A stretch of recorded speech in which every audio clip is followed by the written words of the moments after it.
queridos companheiros de jornada, é uma alegria estar aqui com todos.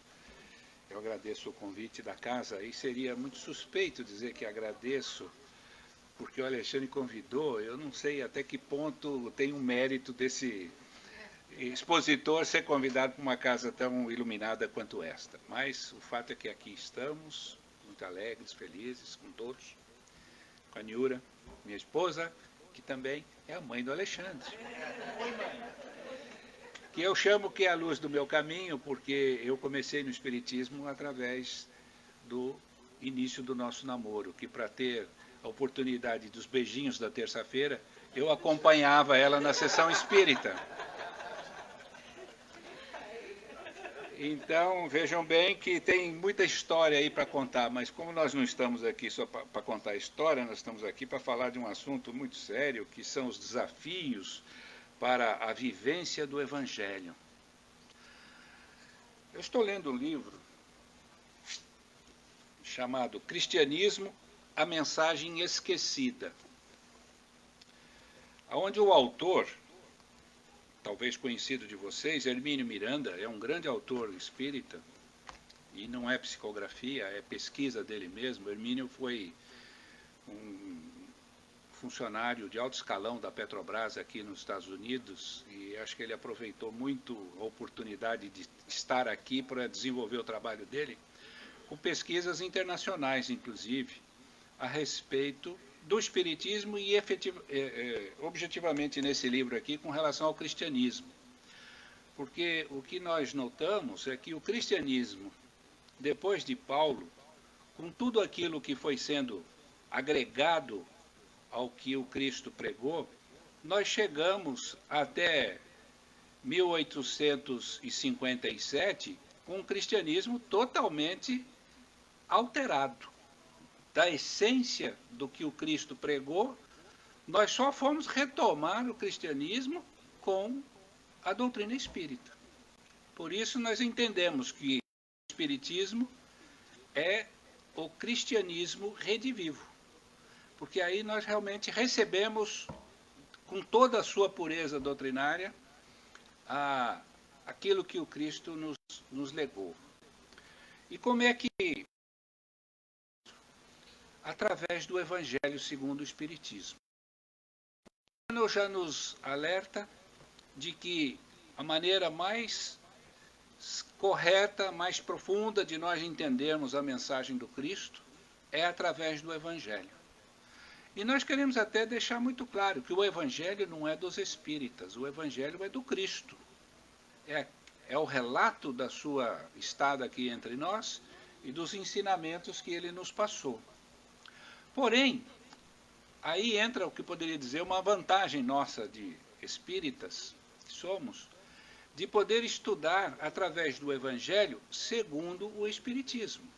Porque o Evangelho segundo o Espiritismo não apenas relata as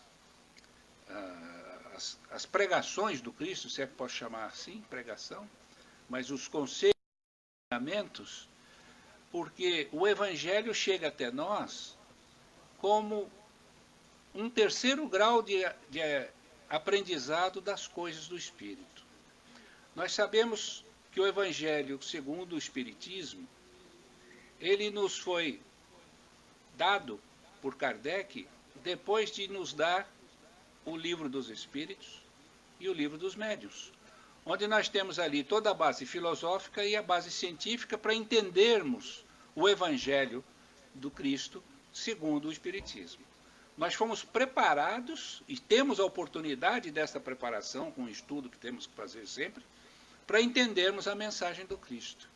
E aí eu vou a Paulo, quando ele dizia que a informação não estava nas linhas, mas estão nas entrelinhas.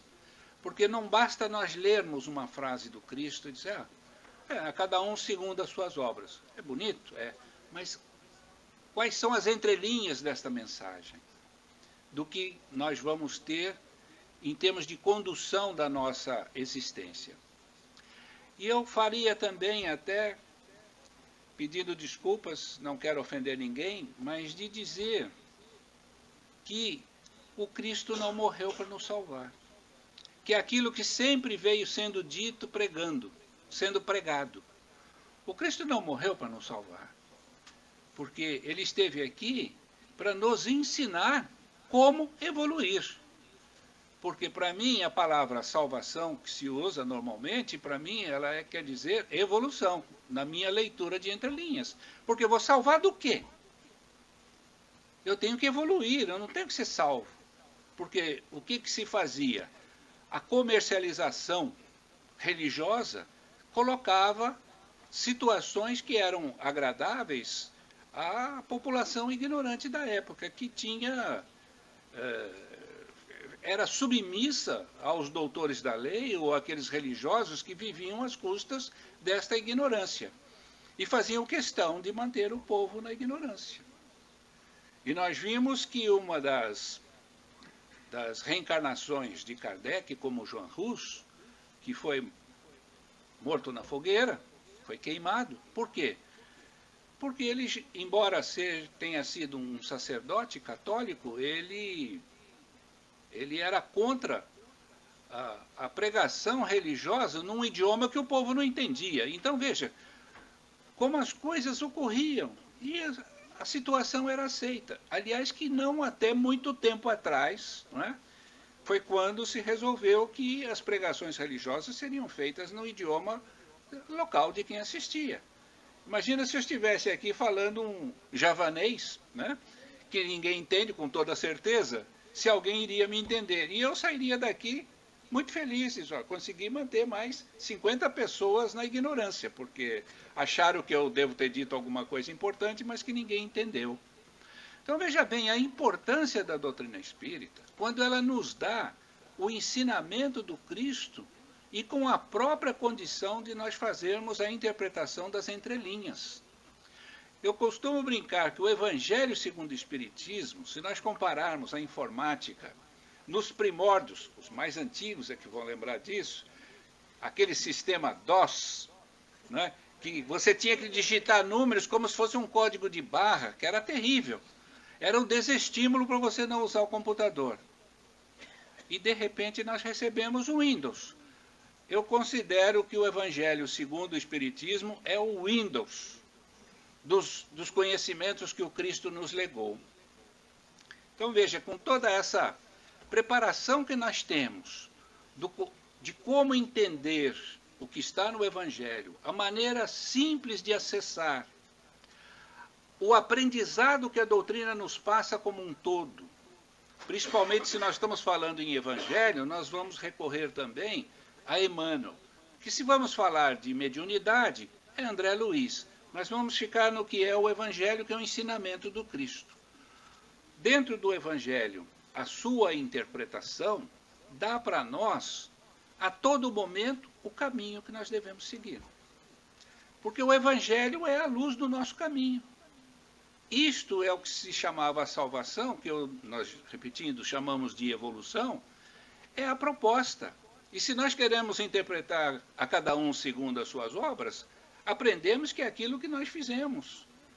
E não com aquelas bobagens que se fazia para tirar dinheiro do pessoal, com aquelas heresias, com aquelas, como é que ele chamava aqui, aquelas bulas papais, hein? As vendas de indulgência e tudo mais. Isso aí hoje passa a ser uma coisa que a gente não vai dizer que é piada, porque nós respeitamos, mas que para nós isso aí já está tudo no lixo. Hein?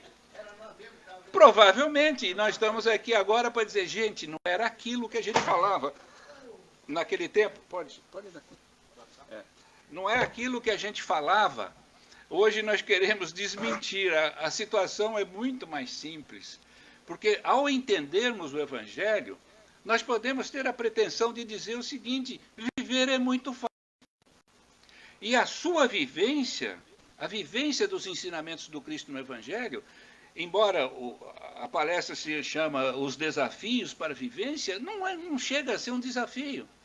Porque na medida em que nós aprendemos, nós vamos incutindo aquilo na nossa vida e vamos percebendo que é muito mais fácil. Agora, como é que isso chega nesse ponto?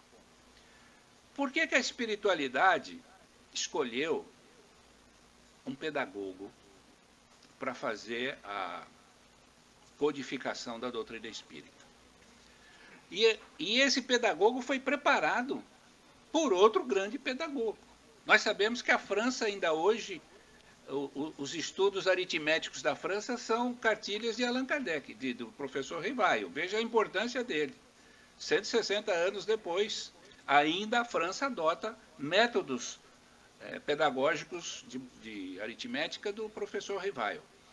Então foi escolhida a pessoa certa. Por quê? Porque o que nós precisamos é aprender.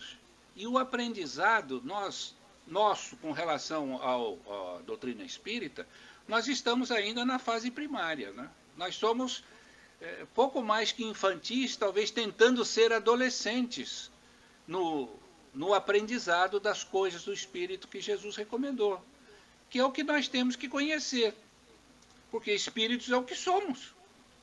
Agora, veja que a coisa é tão certinha, que nós somos espíritos, o que é? Somos seres inteligentes do universo, criados simples e ignorantes, mas inteligentes. O que nós precisamos fazer?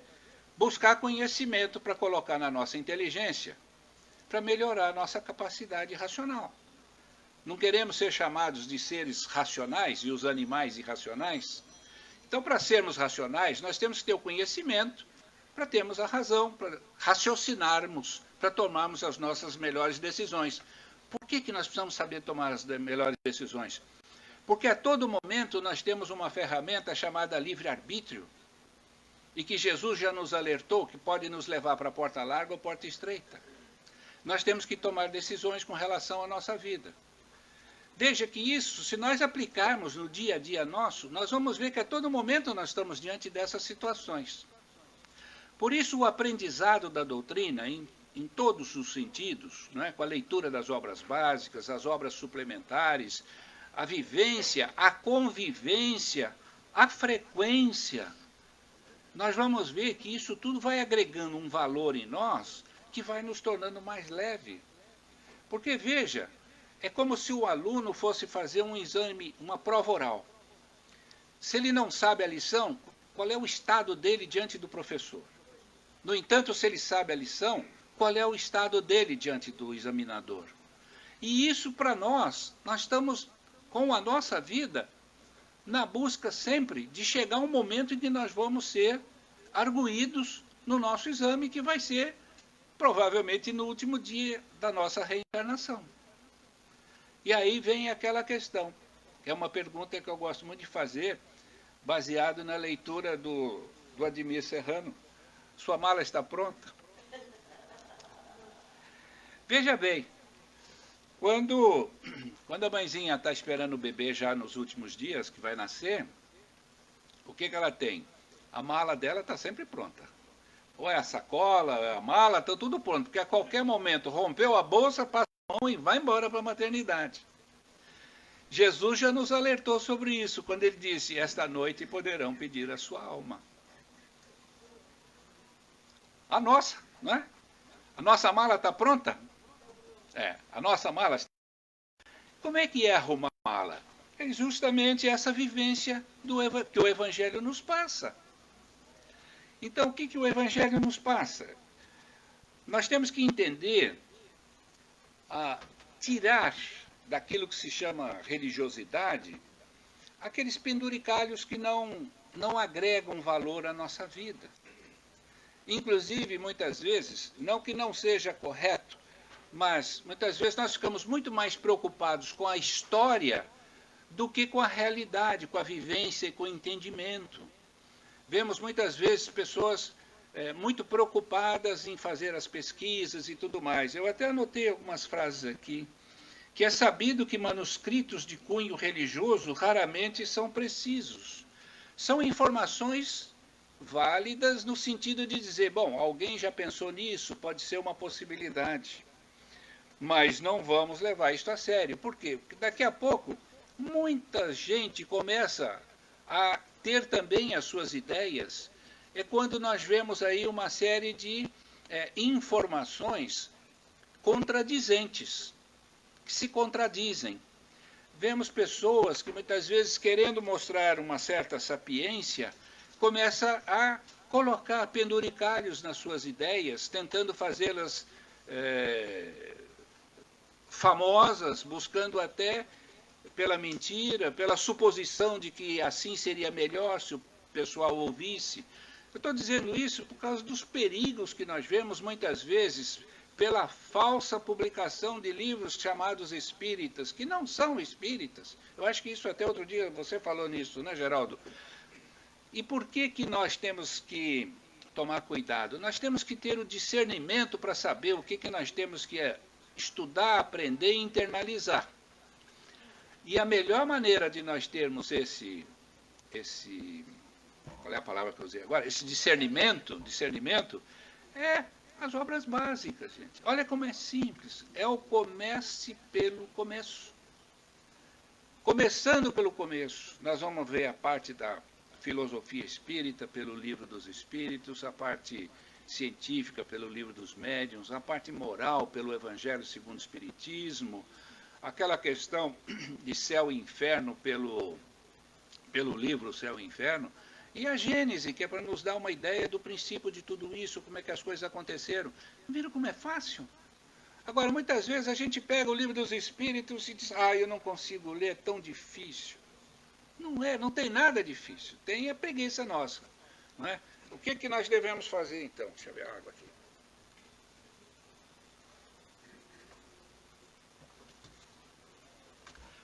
Você já foi adotado pedagogicamente pela forma mais simples de ensinar, que é pergunta e resposta? É ver a pergunta e ver a resposta. Leia de novo. A informação está na entrelinha. E quanto mais nós vamos aprendendo, mais a situação vai se aclarando, inclusive em outras. Por isso que depois do primeiro e segundo, do Livro dos Espíritos e dos Médiuns, nós vamos estar muito à vontade para leitura e interpretação e assimilação do livro O Evangelho segundo o Espiritismo. Então, veja, é uma base de leitura. E tudo isso vai agregando um valor nosso de vida e que isso passa a fazer parte de nós. O nosso comportamento passa a ser de acordo com aquilo que o Cristo preconizava, que é a moral, a caridade, enfim, toda uma situação de bondade que nós devemos ter. E de cuidados também, enfim, em todos os sentidos. Né? Falar do que o Cristo nos ensinou está lá nas 400 e poucas páginas, dependendo do corpo de letra do Evangelho, do livro, não é? E que nós vamos aprendendo. E que esse aprendizado, inclusive, ele deve ser feito não somente por uma pessoa, mas seria muito bom se as famílias pudessem aprender juntos através do estudo do Evangelho no lar. Uma página uma vez por semana. Nós vamos ter aí, talvez, dependendo da velocidade ou das eventuais faltas, etc., nós vamos ter 2 anos, 3 anos, 4 anos para fazer essa leitura do Evangelho, mas uma leitura com real entendimento, não passar os olhos em cima como uma leitura muito rápida e não fica o conteúdo daquilo que está lá. É uma maneira de nós aprendermos o Evangelho. E, principalmente, o que nós vamos estar nesse momento, se conseguirmos fazer essa reunião, é a convivência familiar. Nessa hora do Evangelho no lar, ninguém vai estar vendo o celular. Você pode usar o celular, eventualmente, para fazer a leitura do Evangelho, aí nada contra. Mas que nós estaremos numa comunhão familiar com Cristo. O próprio Cristo já nos disse que quando tiver 2 ou mais pessoas, sabemos bem disso, Ele se fará presente. Então imagina, nós recebermos a visita do Cristo em nosso lar. Isso é uma coisa fantástica e é como nós começamos a perceber de pessoas que quando visitam lares que têm o Evangelho no lar, que sentem a diferença vibratória naquele local. E até uma coisa a mais que nos foi dito, que quando você mora em prédio de apartamento, e se você no momento da... como é que você faz com a água?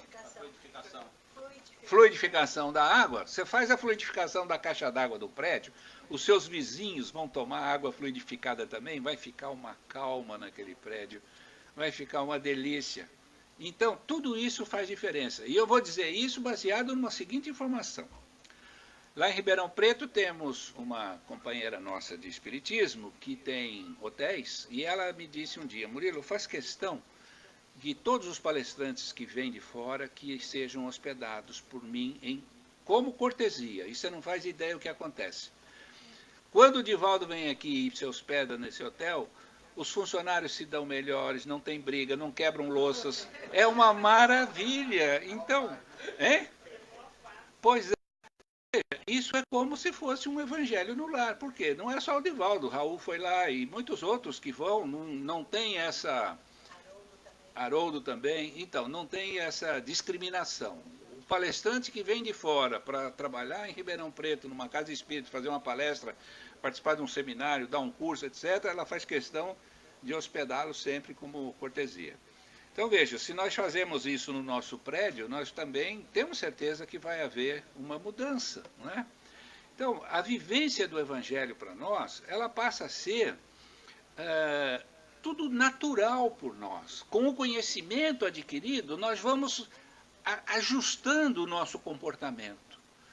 A nossa capacidade de ofender pessoas vai diminuindo, a paciência vai aumentando, nós vamos percebendo que certas coisas passam a ser muito pequenas para nós ficarmos aborrecidos com aquilo e nos preocuparmos. E quando é uma situação um pouco mais grave, nós temos entendimento para conviver, para superar. Porque eu já não uso, por exemplo, não gosto de usar no meu vocabulário a palavra sofrimento. Eu acho que essa não é a correta. Eu chamo de desconforto. Ela é mais suave. Por quê? Porque quando nós temos esse desconforto, nós somos levados a superar. E cada vez que nós superamos, nós saímos mais fortes. E nós superamos isso a partir do quê? Da nossa fé. Eu bendigo a nossa dor, porque a nossa dor reforça a nossa fé, porque a nossa fé é que alivia a nossa dor. Vejam bem isso. Quando nós temos a fé, nós temos essa intimidade com a espiritualidade, que, aliás, é o que eu recomendo também bastante. Vamos aumentar a nossa intimidade com a nossa origem. É por isso que Jesus disse, não turbeis a vossa mente. Por quê?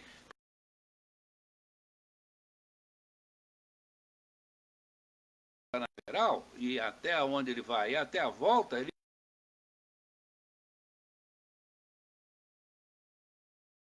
astronautas, estamos aqui, precisamos manter essa relação com o plano espiritual, mesmo porque não demora muito, estaremos lá de volta.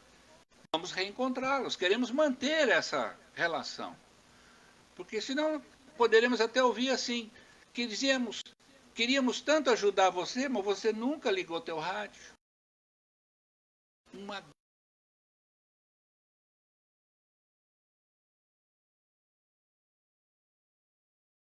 A maior caridade que se faz ao Espiritismo é a sua divulgação. A própria vivência e prática do Evangelho passa a ser a divulgação. Por quê? Você passa a ser, mesmo sem você estar querendo um reconhecimento, mas a prática natural e a vivência do Evangelho passa a ser um exemplo para outras pessoas que observam o seu comportamento. Portanto, isso gera até para nós uma responsabilidade. Sem falar para quem vai falar aqui, né? Porque poderia ser muito... mas aqui você tem que segurar as pontas. Mas ninguém me conhece, nada mais. Não é por aí. Todos nós que temos o conhecimento, nós assumimos a responsabilidade. Por que muita gente foge do conhecimento da doutrina? Nós tivemos uma ocasião lá em Ribeirão Preto, um grupo de ESD, que chegamos a mais de 300 pessoas, só 12 terminaram. Porque à medida que eles iam vendo a responsabilidade, não quiseram assumir, optaram por outras coisas. E aí a gente tem que entender que cada um no seu tempo, né? Porque alguns até saem dali, vão para outros cultos religiosos e outras situações que todos eles, segundo o Divaldo, têm a sua razão de ser. Porque pelo menos ali, do jeito que ele achou que está bom, ele está tendo uma relação com a divindade, está tendo uma relação com a espiritualidade. Então é muito importante que nós, ao assumirmos a vontade da nossa evolução, vamos esquecer que Cristo foi crucificado para nos salvar, porque isso é outra conversa que venderam para nós. Jesus nos mostrou como nós podemos evoluir. E como ele fez isso através de atitudes que desagradavam ao sinédrio, às autoridades da época, ele foi condenado à crucificação porque era a pena mais pesada daquela época. Ponto final. Então agora nós entendemos a razão de ser da importância do Evangelho na nossa vida e a sua vivência, a sua internalização, a sua prática e o aproveitamento de tudo aquilo que ele nos passa para a nossa felicidade. Que a paz de Jesus permaneça conosco, agora e sempre. Obrigado a todos pelo convite e pela atenção de vocês. Um abraço.